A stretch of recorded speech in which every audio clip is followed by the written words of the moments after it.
Muy ¿Cómo bien, anda? gracias a Dios.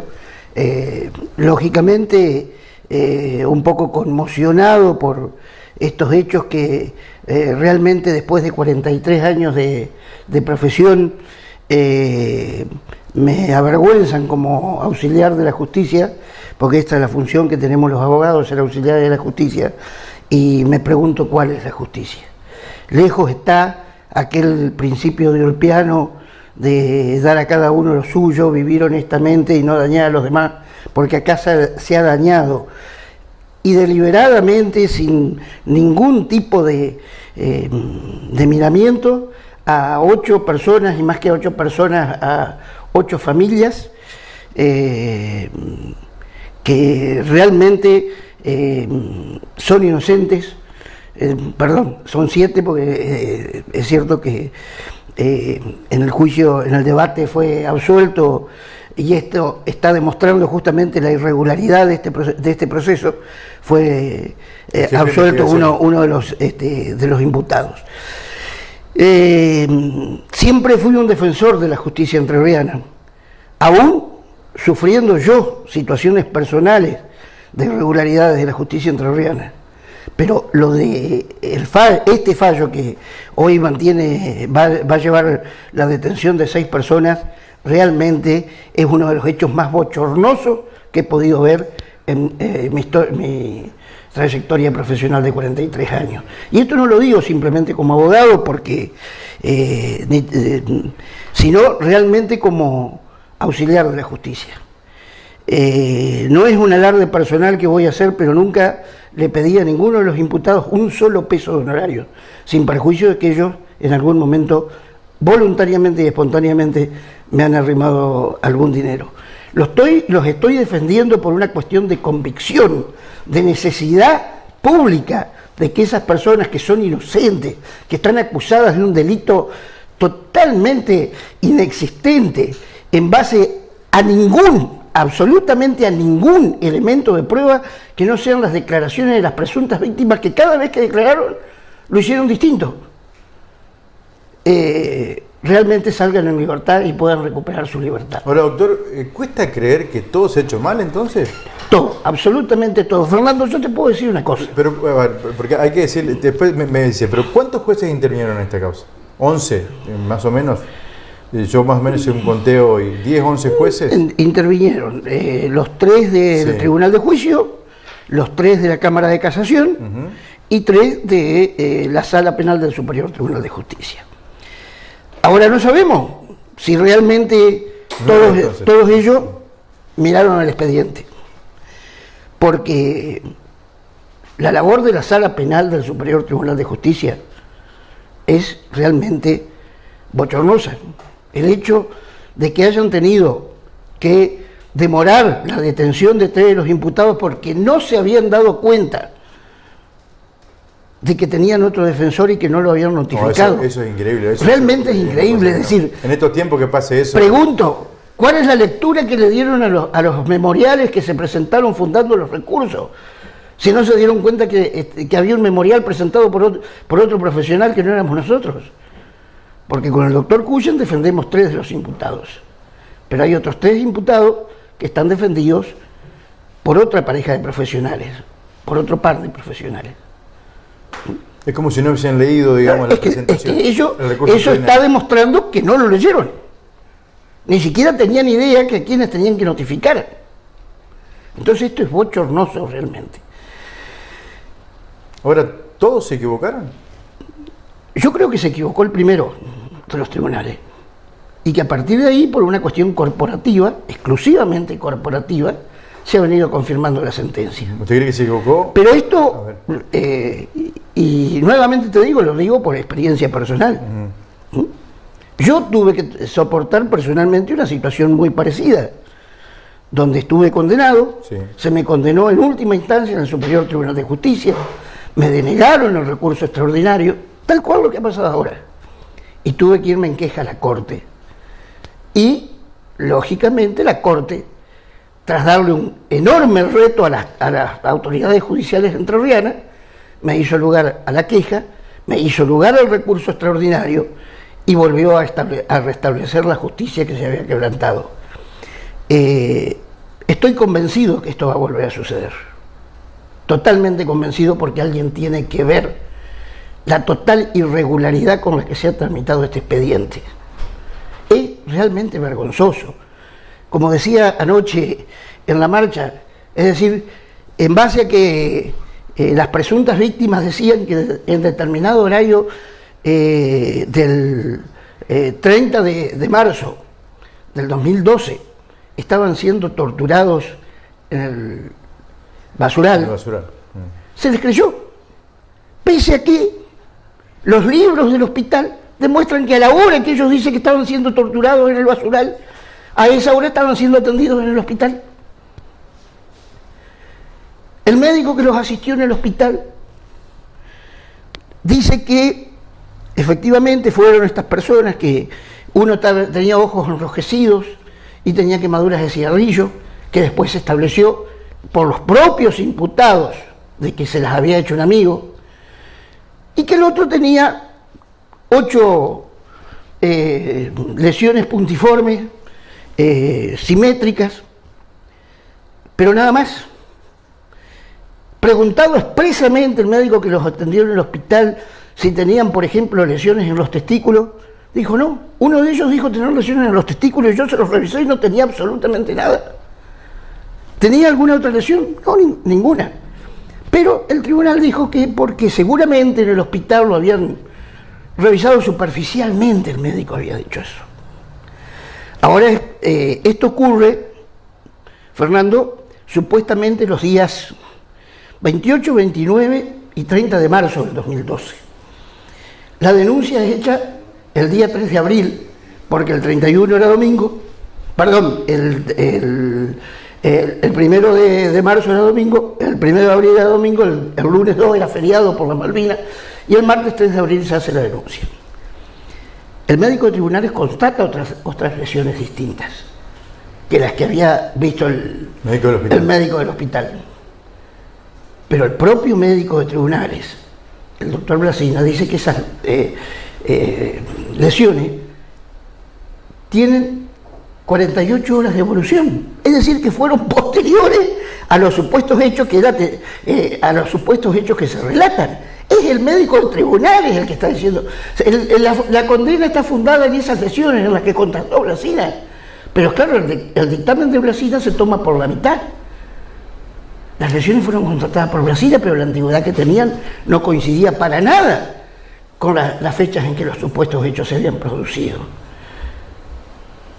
Una de las víctimas señala que el día jueves 28 fue buscado en un campo en Altamirano en el que estaba trabajando con su cuñado a las órdenes de una determinada persona. La persona para la cual dice que trabajaba dice que no, que nunca habría contratado a esa persona para trabajar. El cuñado dice que no estaba ahí. Pero lo más grave es que un mes después, cuando llegan los libros de guardia de la policía a la fiscalía comprueba que las personas que le había nombrado como presentes el día, que lo habían llevado el día jueves, no habían estado de guardia el día jueves, habían estado el viernes. Entonces la fiscalía, violando totalmente el deber jurídico de esclarecer la verdad objetiva y tomando partido porque eso lo señaló quien era en ese momento la fiscal auxiliar, ya siendo jueza en el juicio oral, que ella desde que recibió la denuncia admitió de que los hechos habían existido y que a partir de ahí dejó de investigar los delitos en las escuelas porque era todo producto de las vejaciones que habían sufrido las víctimas. Es decir, tomó partido inmediatamente por una postura y se trabajó exclusivamente para abonar esa postura sin esclarecer la verdad objetiva que realmente es la que se debe esclarecer por el Ministerio Público Fiscal. Decía, cuando se constató que estas personas que fueron las únicas en las que en su primera declaración mencionó la presunta víctima, porque eran los que habían ido a su casa a requerirle la entrega voluntaria de la computadora que la propia fiscal le había sugerido a la comisión policial que se le requiriera la entrega voluntaria. Esas 3 personas habían ido a la casa de la víctima. Entonces eran las 3 que identificaba. Esos fueron los que lo buscaron del campo, supuestamente. Pero claro, 2 meses después o 3 meses después, cuando ven los libros, no coincidían. Porque ese personal había estado de guardia otro día distinto al que le había dicho. Entonces, la fiscalía lo llama y le dice, cambie la declaración. ¿Usted tiene acreditado que lo llama? Sí, sí. Sí, no se tuvo empacho en dejar constancia en el expediente de que se lo llamaba porque era contradictorio con los libros de la policía. Eso está en el expediente, está en el legajo. Hay una constancia expresa de la fiscal de que no coincidiendo los libros de guardia con los declarados, se lo llame nuevamente. Y es claro, obviamente ahí esta persona cambió su declaración. Esa fue la primera vez que la cambió, porque de 4 veces que declaró, las 4 dio declaraciones distintas.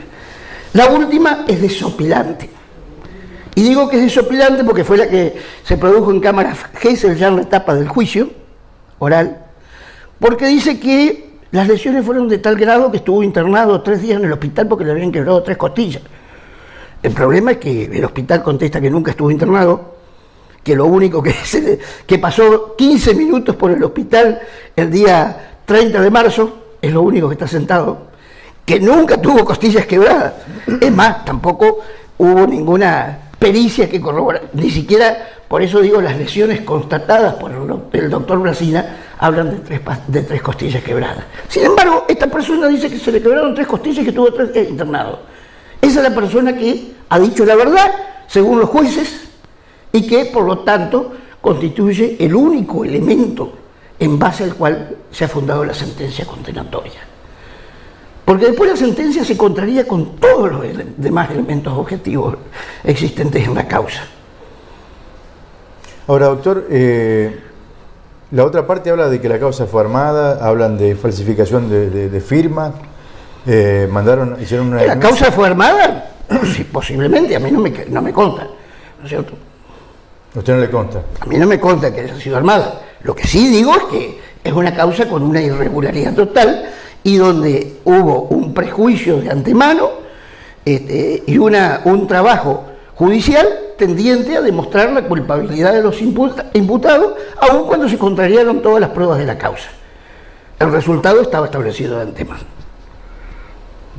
Como usted dice, hay una parte que trabajó mal y después los otros actuaron en forma corporativa. Habla de los otros, se refiere a otros jueces. Yo me refiero a los jueces que han intervenido en los recursos. Y en ese sentido, ¿qué parte actuó mal? Yo entiendo que fue pésimo el fallo del Tribunal de Juicios de Concepción del Uruguay. Y que a partir de ahí las confirmaciones fueron sin siquiera mirar ni los argumentos recursivos, ni mucho menos el expediente. Y por eso te digo que la prueba es elocuente. Si se hubieran mirado los escritos recursivos, no podría haber pasado lo que pasó de que se haya omitido la notificación a una de las defensas. Ahora, ¿cómo entra la parte de tortura a la calificación del delito? Porque primero era privación legítima de libertad y lesiones. Después entra tortura, digamos. Entra antes del juicio, durante el juicio. Entra durante el juicio. Durante el juicio. ¿Y cómo entra esa calificación? La pide el fiscal Lombardo al comenzar el juicio oral. ¿Y ustedes no pueden hacer nada, digamos, en ese sentido? No.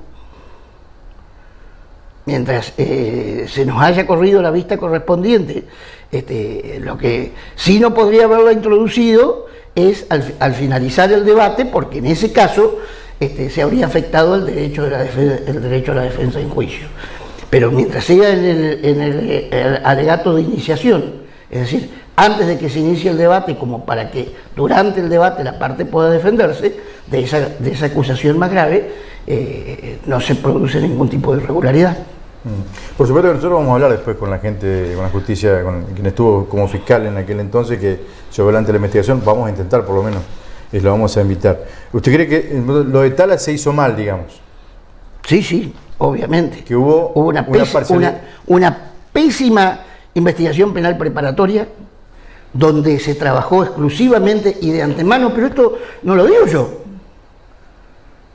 Lo dijo la doctora Cabrera ante el tribunal de juicio, que ella dejó de investigar los delitos que se estaban investigando en perjuicio de las escuelas desde el momento en que recibió la denuncia, porque ella dio fe en esa denuncia y que por lo tanto todo lo que se había investigado era incorrecto, cuando no tenía absolutamente ninguna prueba, sino solamente la denuncia de la presunta víctima.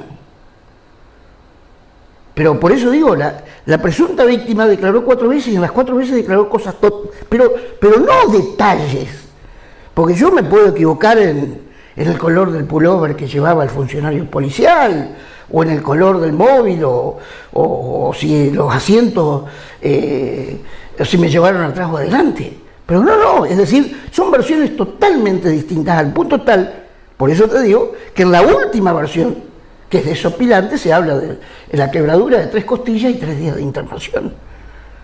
Hecho totalmente falaz, es decir, que está demostrado por los informes del hospital de que es falso.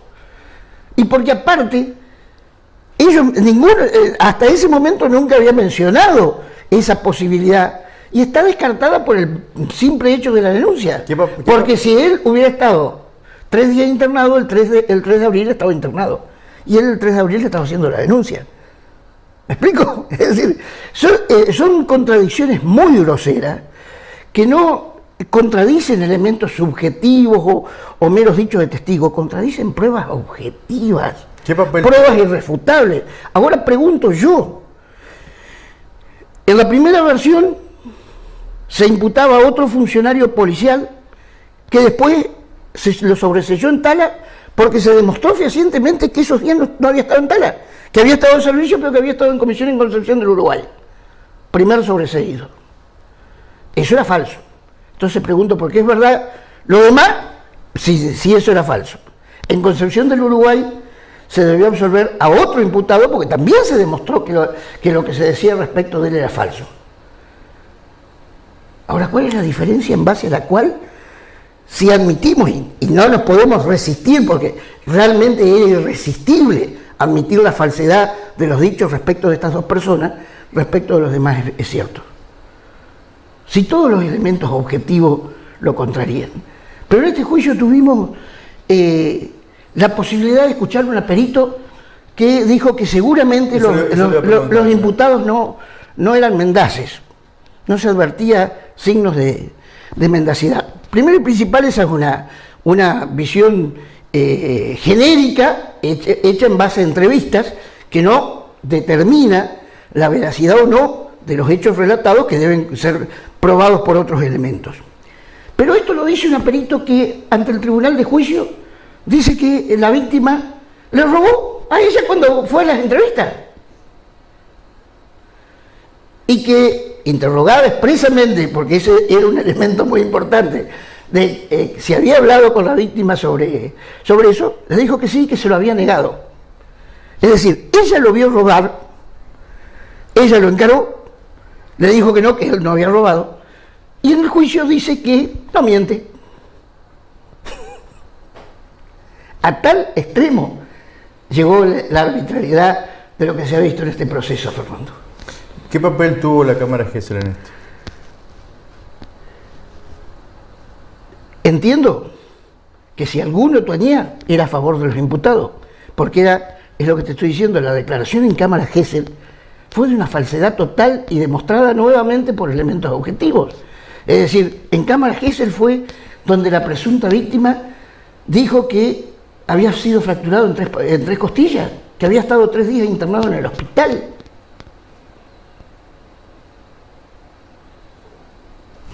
¿Fue la única pericia que se le hicieron a los imputados, a los denunciantes en este caso? Pericia psicológica, sí.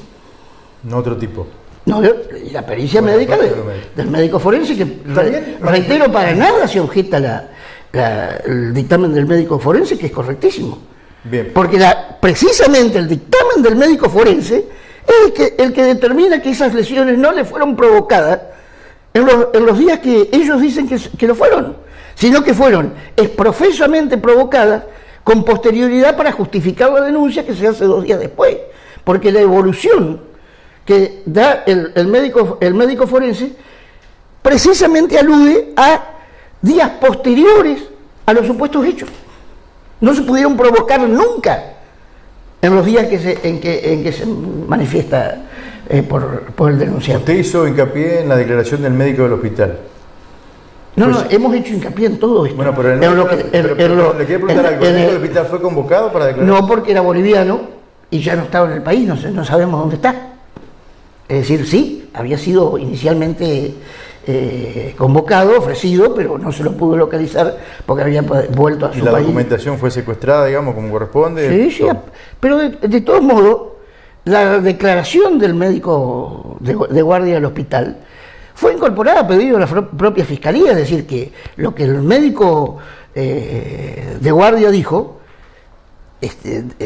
teóricamente fue valorado en el proceso porque es una prueba que está incorporada al proceso. Es decir, no es imprescindible que los testigos cuya declaración en la IPP se incorpora por vía documental con conformidad de ambas partes, es decir, de la Fiscalía y de la Defensa, sea reiterada. Muchas veces es conveniente que sea reiterada para que el tribunal tenga una mejor visión fundamentalmente de la actitud que tienen los testigos al declarar determinadas situaciones. En este caso se trata de un testigo de nacionalidad extranjera que ya no estaba en el país, que fue ofrecido y no pudo ser llevado en virtud de que no estaba en la República Argentina, pero cuyo testimonio era muy elocuente y estaba válidamente incorporado en el proceso. Doctor, entonces usted es optimista que esto se va a revertir en la Suprema Corte de Justicia. Yo soy optimista, es decir, reitero, tuve una experiencia personal que fue muy dolorosa y muy desagradable también, que ya puso en duda mi fe sobre la justicia entrerriana. Y en esa situación personal, vos lo recordarás porque cubriste en aquel momento la situación, precisamente logré que la Corte me hiciera lugar a la queja y que ulteriormente me hiciera lugar al recurso extraordinario y revocara una condena tan injusta como esta que hoy nos ocupa. ¿Dónde fueron alojados sus defendidos? En la UP9, que es la granja de Gualeguaychú. Primero habían sido destinados a la UP4, pero esta estaba colmada, así que no pudieron ser recibidos y se los derivó a la UP9. Bien, ¿puedo hablar ya con ellos o no? Sí, he tenido contacto con ellos y estamos trabajando, reitero, para la presentación en la próxima semana. ¿Cuántos días tienen para hacer la presentación? Se nos vence el día 5 de octubre. Pensamos presentarla. ¿Ahora en algunos días? Sí. Pensamos presentarla anteriormente el 3 o el 4 de octubre. La última, ¿lo sorprendió la cantidad de gente anoche en la marcha? La cantidad de gente realmente excedió las previsiones, pero no me sorprendió porque esto es un hecho que ha conmocionado a toda la población. Yo en algún momento ya lo dije, meses atrás, este fallo pone en riesgo no solo a la población de Rosario Tala, sino a la población de la provincia entera, porque yo pregunto, ¿cómo va a reaccionar un funcionario policial cuando esté viendo que están asaltando tu casa, o la mía, o la del camarógrafo? Y va a pasar al lado y lo va a dejar. Porque si por cumplir su deber funcional, correcta, leal y honestamente, hay 6 funcionarios que tienen que cumplir 8 años de prisión, pensamos que alguien realmente, usando el sentido común, la sensatez, va a intentar impedir algún delito? No, evidentemente no. Pero acá estamos, lamentablemente, lo dije ayer, viviendo las consecuencias de la influencia nefasta de alguien que algunos lo consideran un maestro del derecho y yo lo considero un maestro del antiderecho, que es el doctor Eugenio Zaffaroni. En su teoría, el delincuente es el titular de los derechos humanos. Quien pretende impedir el accionar delictivo es un represor que merece el castigo de la sociedad. Claro que eso lo piensan solamente él y quienes siguen esos lineamientos científicos jurídicos. El resto de la sociedad lo ve totalmente distinto. Gracias, doctor. Hacemos una pausa, la primera, y ya regresamos.